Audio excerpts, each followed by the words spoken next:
Have you ever noticed that some plants feel almost too simple to take seriously? Aloe vera is one of those plants. Most of us know it as a sunburn plant, breaking off a stem for an oven burn or rubbing the gel from the bottle on a sunburn. But researchers are studying compounds in aloe for immune signaling, gut health, wound repair, and even dental tissue regeneration. So maybe the spiky little plant has been more than a household remedy all along. My mom kept an aloe vera plant on the windowsill for burns and sunburns, and she was always telling me to go break a piece of aloe vera off. And maybe for a long time that was enough. But the more you look into aloe, the more you realize this little spiky plant may be doing far more than simply soothing a burn. Just a humble plant with a very long history, a fascinating chemistry, and one more reminder that God's design is often more layered than we first realized. Stick with me for a minute because the most interesting part of aloe is not the green bottle on our bathroom shelf. It is the overlooked compound that is inside the plant that researchers are still trying to understand.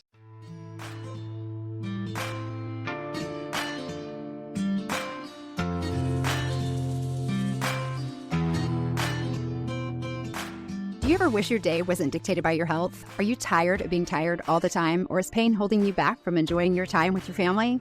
Would you like to manage your symptoms holistically, but you just don't know where to begin? I am so excited that you're here. This podcast will help you understand how natural remedies work so you can relieve your symptoms and live a fuller life. My name is Penny. I'm an occupational therapist, past pharmaceutical rep, a mom, and a wife with a strong faith, and for 25 years, I battled through debilitating Crohn's disease. I took all the medicine and did all the surgeries that stole so much time with my family, but never truly healed me. I finally realized if I was going to survive this disease, I needed to open my stubborn eyes to alternative solutions. I researched how perfectly our bodies work with plants and a lifestyle that made my health less of a burden to my family and aligned so beautifully with my faith and my medical training. If you're ready to reclaim your life with holistic options that are easy to implement as a busy mom and provide relief that lasts, this is the podcast for you.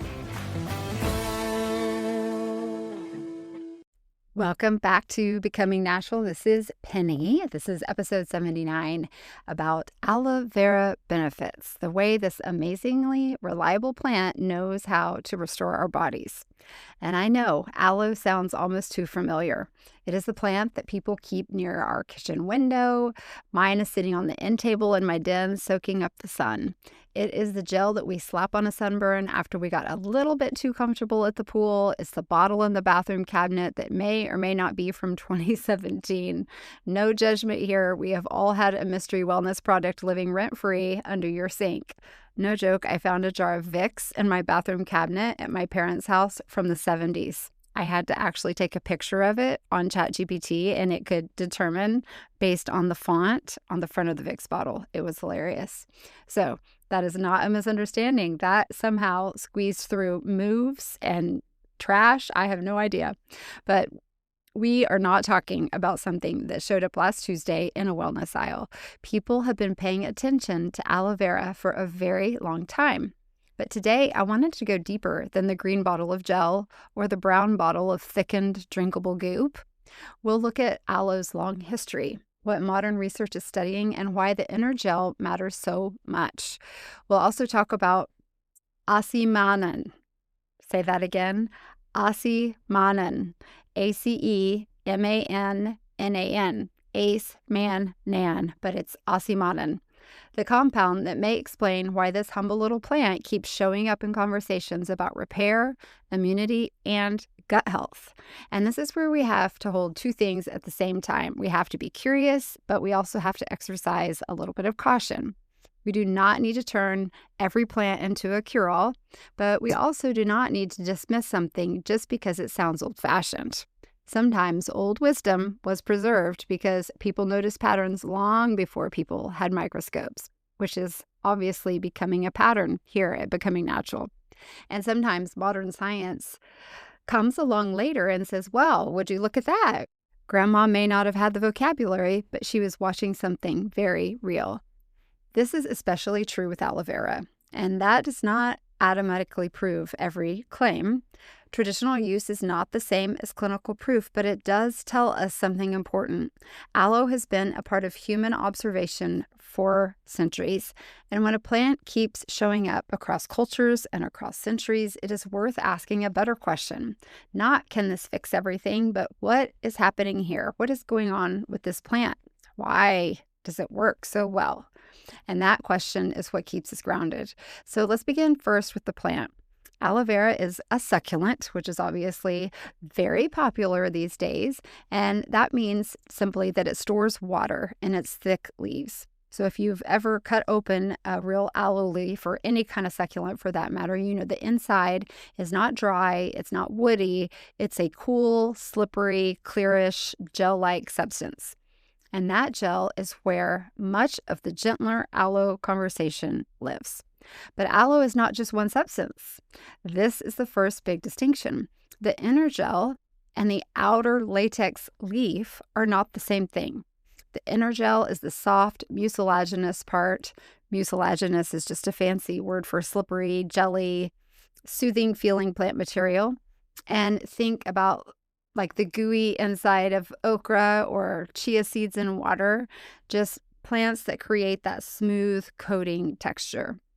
But the outer leaf latex of aloe that feels a little plasticky when you rub it, kind of protective of the plant, is a yellowish sap found closer to the rind of the plant. And it contains compounds called anthraquinones. We've talked about quinones before, but it's anthraquinones, including aloin, which is ALOIN. These compounds can have a very strong laxative effect. Beware. Ding, ding, ding. Laxative effect. And it's very strong. Everything I read about it was beware, which is why aloe latex has historically been used for constipation. Makes sense. But strong is the key word here. This is not the gentle, soothing inner gel most of us think of when we think of aloe. The latex portion can be irritating, and it is the part that we need to treat with much more caution. This is where we have to stop using the word aloe as if it means one single thing. The part of the plant matters, as with most plants. Because when someone says aloe, we need to ask which part: the inner gel, the whole leaf, the latex, a purified extract, a topical product, a drink, a capsule. They're not all the same thing. They may come from the same plant, but they can behave very differently in the body. This is one reason aloe research can feel a little bit confusing. Different studies may use different preparations, different doses, different parts of the plant, and different processing methods. So if we lump every aloe product together, we end up with basically a wellness soup. And nobody needs more soup unless it has minerals and somebody else is making it. So the inner gel is where we find a lot of interest around polysaccharides, and that is what I am choosing to talk about today. Polysaccharides sounds a little bit intimidating, but it simply means a long chain of sugar molecules connected together. Not sugar like I ate a cupcake in the pantry because I just needed a moment. I've had a lot of those moments lately, actually. A polysaccharide is a structural carbohydrate. Plants use these compounds for their structure, for hydration, for protection, and communication. In the body, certain polysaccharides can interact with tissues, immune cells, and gut bacteria. One of the most studied polysaccharides in aloe vera is acemannan. Acemannan is found in the inner gel of the aloe vera. That's the good, squishy, safe part. It is a mannose-rich polysaccharide, meaning it has built largely from sugar called mannose. Mannose is a simple sugar that can become part of a larger biological structure. Think of it like one bead in a much longer necklace. So by itself, it's really small, but when it's linked together with other sugars, it can become part of structures that help cells communicate, identify what belongs, and respond to signals. I think that's the end of all of our new big words. Acemannan is not interesting just because of what it is. It's actually really interesting because of what it seems to do. Research has looked at acemannan in wound healing, immune signaling, tissue repair, oral health, and gut health, and as regenerative medicine. That does not mean that we can claim aloe cures disease. We can't, and we're not doing that here, but it does mean that acemannan has enough biological activity that scientists just keep coming back around and studying it more. And I want to stop here for a second because this is one of my very favorite teaching moments.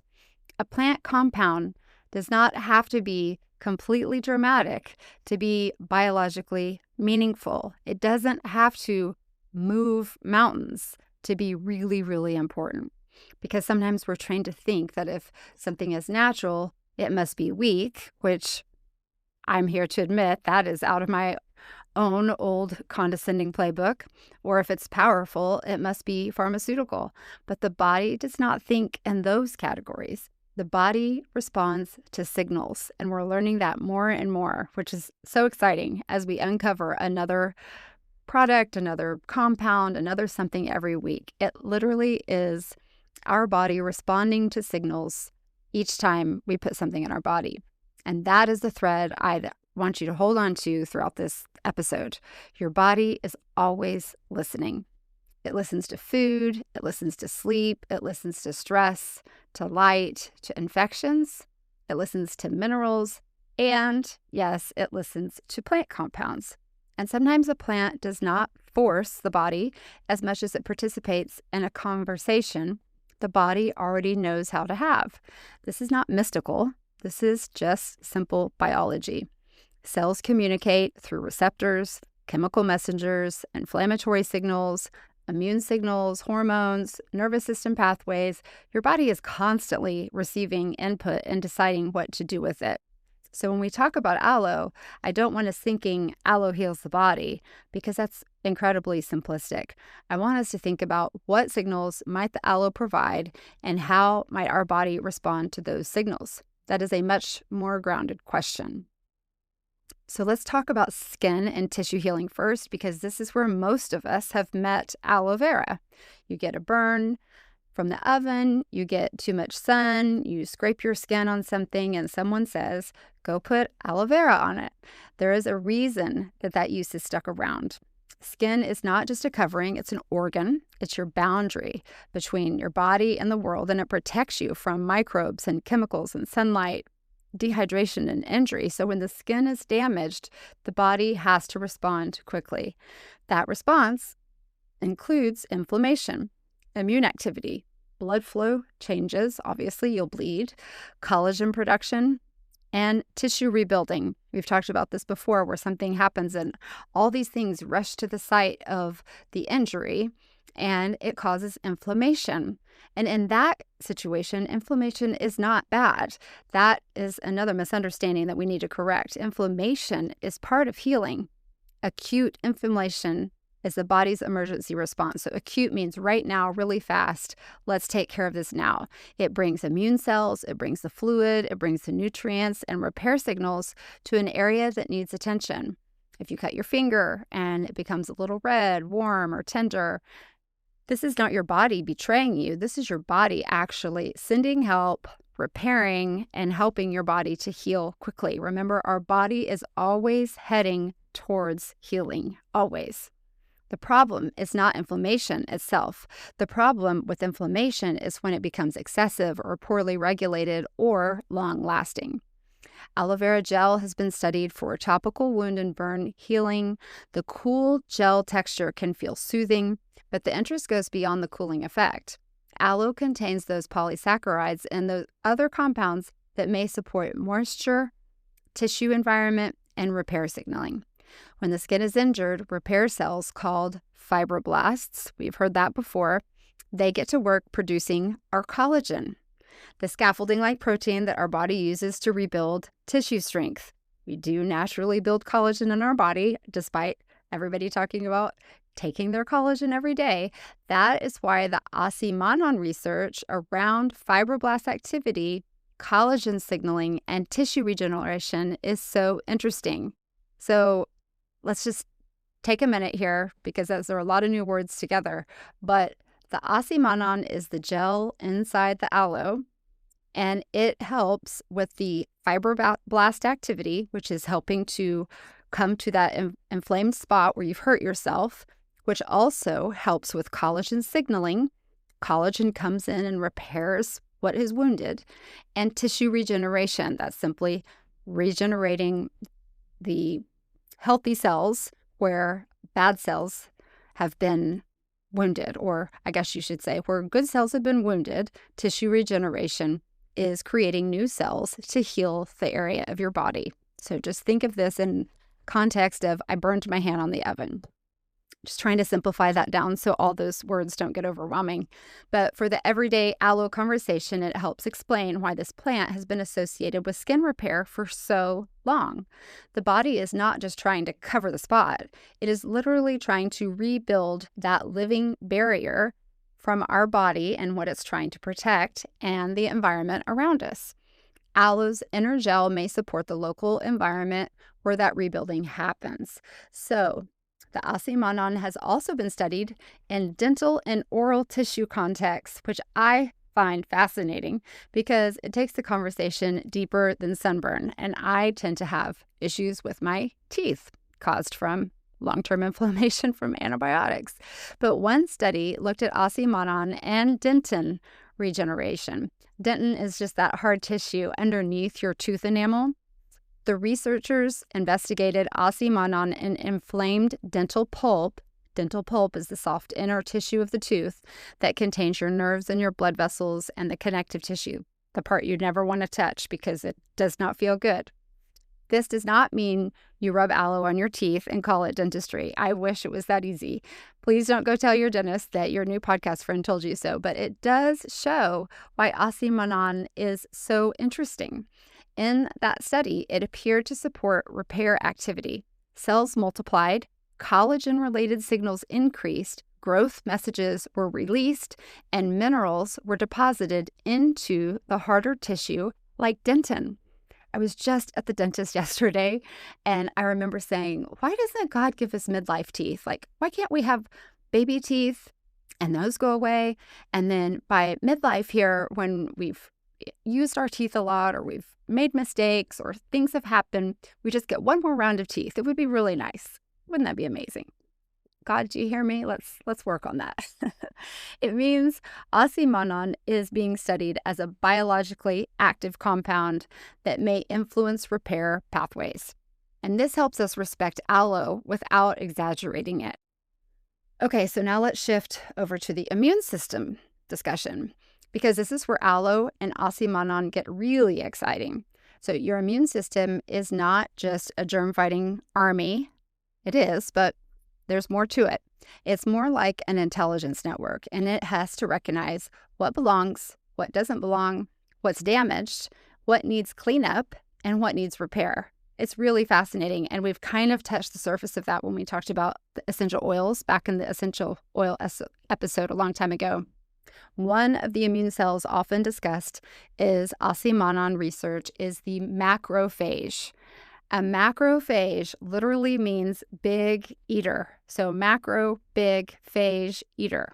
Don't I wish I had Latin when I was younger?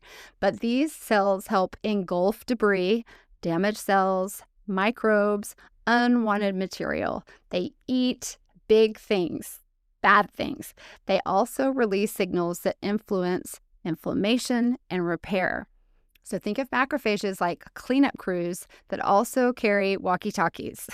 They clear the scene, but then they're also telling other parts of the immune system, hey, this is what's going on down here. This is the response we're having. We need you to bring X, Y, and Z.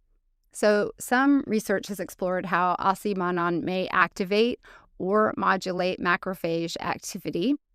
And modulate simply means that it may influence or help regulate a response, not just boost it in a reckless way. It is literally, with smarts and with intelligence, it is managing the response to a wounded part of our body, and it is monitoring and modulating that activity. It's not just random whatever happens, happens. And most of us do not actually want a wildly boosted immune system. An overactive immune system response can be part of allergies, autoimmunity, chronic inflammation, and feeling like your body has turned every smoke alarm on at once. So while it may sound really great to be super duper immune, we want what is immune intelligence and not to overreact with immune responses. We want the immune system alert enough to respond, calm enough not to overreact, and coordinated enough to repair what needs to be repaired. Aloe is not a tiny green cheerleader screaming, "Go, immune system, go." It is more nuanced than that. The research suggests that compounds in aloe, especially acemannan, may interact with immune pathways in ways that scientists are actually still learning. They are still studying this. They know it's happening, they know it's working, and they're just trying to get to the bottom of why and how. And again, we come back to that core concept that the body responds to signals. Aloe may be one of those signals, not the whole answer, but a signal that is worth studying. So now, my favorite part, I guess, my life's work is we're going to weave this into the gut discussion, because the gut is where so many plant compounds meet the body in a more complex way. And I do hear more studies talking about aloe and aloe vera gel and how great it is for the gut. And in fact, I am doing this episode because a dear friend of mine said, please do an episode on aloe. I just think it's amazing and I want to know more. So your gut is not just a food tube from your mouth to your hiney. It is highly active interface between the outside world and your internal world. And we're learning more about that every day as well. Every time that you eat, drink, swallow, take a supplement, your digestive tract has to decide what it wants to absorb, what it wants to break down, and what to move on out, what it needs to tolerate, and then what needs to have a flag, what is problematic. It's right here in this gut. So in many places, your intestinal lining is only one cell layer thick. Think about that. One tiny layer of cells helps separate the contents of your gut from your bloodstream, which is why gut barrier health matters so much. And I'm just going to take a little squirrel here for a moment, but when we talk about how it separates the contents of your gut from your bloodstream by one tiny cell, think about all the times that we've talked about the times that you can have your gut leak into your bloodstream, and that is how toxins get into your blood, and that is how we get sick. So we're bringing all of the things that we've discussed before back together. It's really quite fascinating. To think about all of that is wild, just how it all works together. This is one reason that our gut health matters so much, is that one single cell layer, of course, through other layers too, but it's that close to really, really going bad.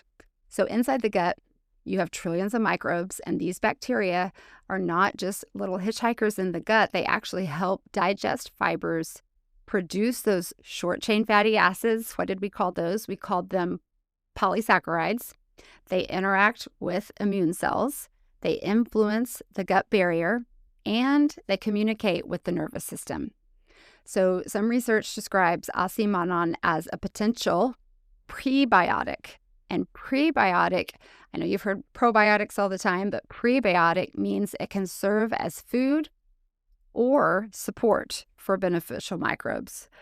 A prebiotic is the food or supportive material that helps certain organisms thrive, the good ones, hopefully.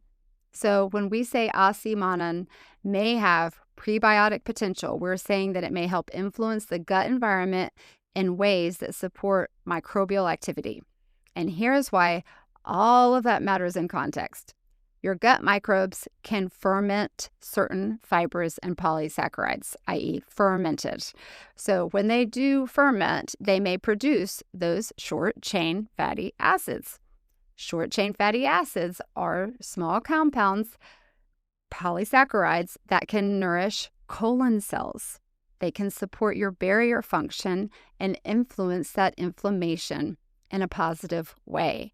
They are one reason that fiber and plant compounds can matter beyond digestion alone, because the gut does not just break food down, It also turns certain compounds into messages that the body can use. It's amazing when you think about all the different things that go on in our gut. And on a personal note, I've had most of my stomach removed and about 18 inches of my small intestine removed. And it makes me so sad that I ever had those surgeries to begin with, because I have lost portions of my gut that had very specific responsibilities. We didn't know that then. We didn't understand that then. So every part of our body has a job. So when you hear aloe vera supports gut health, or aloe supports gut health, same thing, we need to slow that down a tick. A more grounded version would be certain aloe gel polysaccharides, including acemannan, may interact with the gut microbes and support a gut environment that influences digestion, immune signaling, and inflammation. Those are our big ones, and I don't want to leave out our teeth, because that's also inflammation. When I was trying to figure out what was going on with my own digestion years before I was diagnosed with Crohn's disease, I received a lot of wellness tips from people who loved me very much, and some were helpful, some were questionable. Some made me smile because you could feel the love, even if the science was still a little pending or there was no science at all. But I will never forget my papa. He was one of those people that you listened to when he spoke, because he usually didn't waste words. And whenever my digestive issues came up, he had 2 words for me: aloe vera. That was it. Aloe vera. He didn't expand. He didn't say anything, but he was a huge believer in aloe vera. Man, how I wish I had listened at that time. His loyalty to aloe vera, I would say, was like the natural health version of the dad and Windex in My Big Fat Greek Wedding. Yes, if it was irritated, if it was inflamed, uncomfortable, mysterious, Papa's answer was aloe vera. And years later, with more research in front of me and a little bit more humility under my belt, I think that my Papa may have known more than all of us at the same time. It does not mean that aloe is a treatment for Crohn's disease, but it does remind me that sometimes people notice patterns before they have the language to explain them, and that aloe would certainly help with the inflammation going on in my gut. As with everything we discuss here, what kind we buy requires discernment, because aloe products vary dramatically. Some are that inner leaf gel, which we want. Some are whole leaf, which you got to be a little cautious of just because of that strong laxative comment. Some are decolorized. Some contain latex compounds. Some also are basically sweetened beverages wearing a wellness hat. They have absolutely no value at all. And even more important, some may contain very little acemannan by the time processing, flavoring, and shelf life gets involved. And this is why quality matters. It is also why more is not always better, especially with that aloe latex portion. That aloe latex contains those anthraquinones like aloin, and you will see that aloin, A-L-O-I-N, on products. I promise now you're going to see it everywhere you go. And that is what has the laxative effects. That can cause cramping, diarrhea, dehydration, and electrolyte imbalance if used improperly or for too long or too much. So with aloe, we have to stay curious, careful, and very specific. The inner gel is a different conversation than long-term or aggressive use of the aloe latex. So always remember that. Water is natural, but you can still drown in it, right? So this is not an anti-water statement. It's just common sense of you don't have to have more to be better. The inner gel and the acemannan are not the same conversation as harsh long-term laxative use from aloe latex. So let's lock in what we have so far. Aloe vera is not one simple thing. The plant contains different parts with different properties. The inner gel contains those polysaccharides, which are the short-chain fatty acids that acemannan are being studied for tissue repair, immune signaling, gut interactions, and inflammation-related pathways. The latex contains that stronger laxative compound that requires much more caution. So when someone says, aloe is great for you, the better response is not automatic agreement or automatic skepticism. The better response is, which part of the aloe and Why are you using it? And what form are you using it? And what person is using it? That is how we become more grounded in our natural health with anything that we talk about.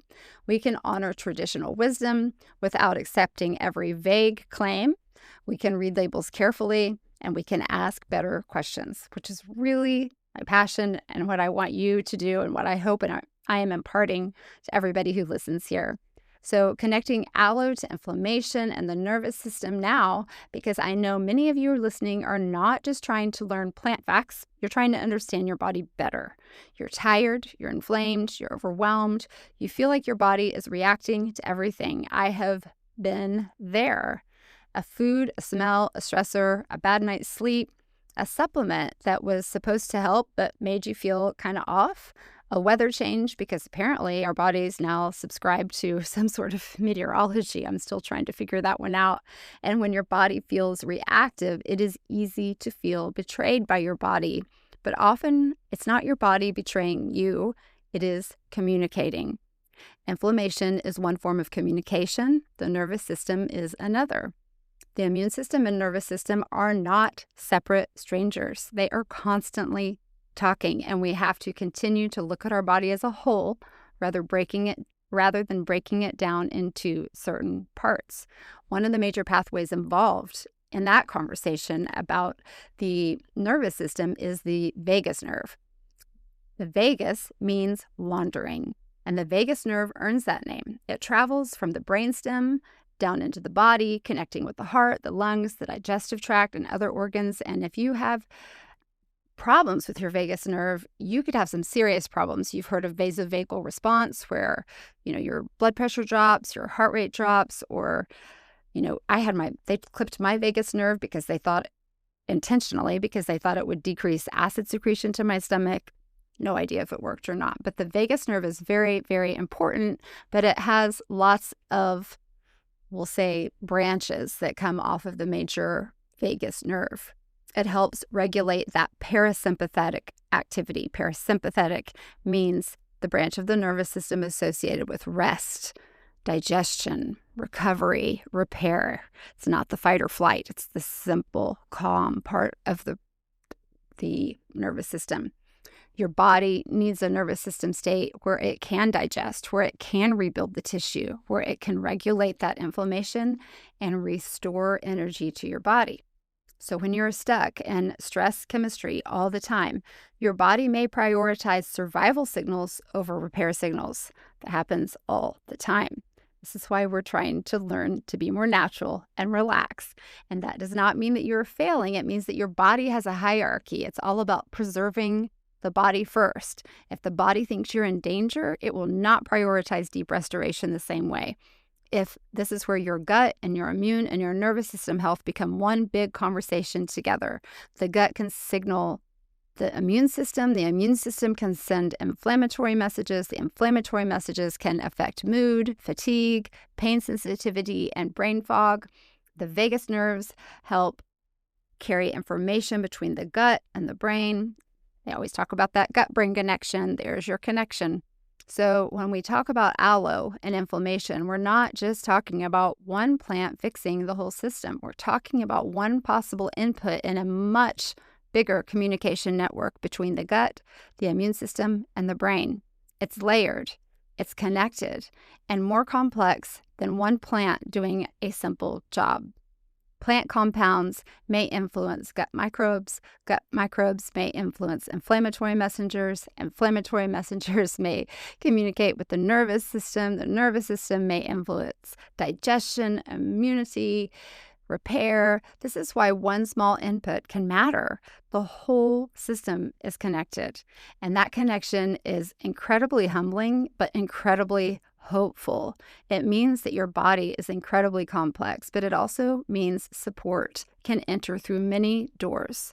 Food is a door, sleep is a door, light is a door, stress regulation, minerals, and even prayer can be a door as well.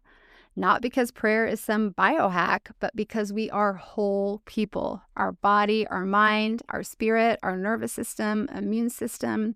We each have a story, grief, hope. Everything is braided together more tightly than most of us were taught. And this is where faith feels very natural in this aloe vera conversation. Because when I look at aloe, I see an incredible design, a plant with a thick outer boundary that protects the plant itself whenever it's in the wild, but then it also has a cooling inner gel, compounds that help the plant retain moisture and protect itself that also can help us retain moisture and protect ourselves, a structure that allows it to survive harsh conditions. And then when we find that parts of that plant may interact with our own tissues in ways related to soothing, signaling, and repair, that does not feel random to me. It feels like a small window into the kindness and brilliance of God's creation. Scripture says that the fruit therefore shall be for meat and the leaf thereof for medicine. I kind of threw a hook in there. I read the King James version that time, but it's Ezekiel 47:12. I do not use that verse as a shortcut to claim that every plant cures every disease, but I do see Scripture as a pattern of provision in our trees, the leaves, gardens, oils, balms, bread, water, seeds, fruit. God repeatedly uses created things as pictures of nourishment, restoration, and care. And when we learn about the body with humility, we get to see how much care is woven into our bodies. Your skin knows how to rebuild, and you don't have to tell it to do that. Your immune system knows how to signal, and we don't have to do that either. Your gut is communicating all the time. Your nervous system knows how to shift towards repair. The body is not random at all. It is responsive. It is fearfully and wonderfully made, even when it's tired, even when it's inflamed, confused, or begging or nicely asking for support. So what do we do with aloe practically? First, topical aloe gel can be a gentle option for minor skin irritation, mild sun exposure, or everyday soothing when the skin is intact or only mildly irritated. And think about this, that it is most effective when it is fresh. This is why people routinely keep aloe vera plants in their house, because you can just break off that stem and use the aloe instantly. And then it repairs itself. Another amazing quality of the aloe vera plant. So think about that. Just having the aloe vera plant at the ready in your house is amazing. But you can also buy products as well. So look for very simple products. As I always say, the fewer unnecessary colors, fragrances, mystery ingredients, the better.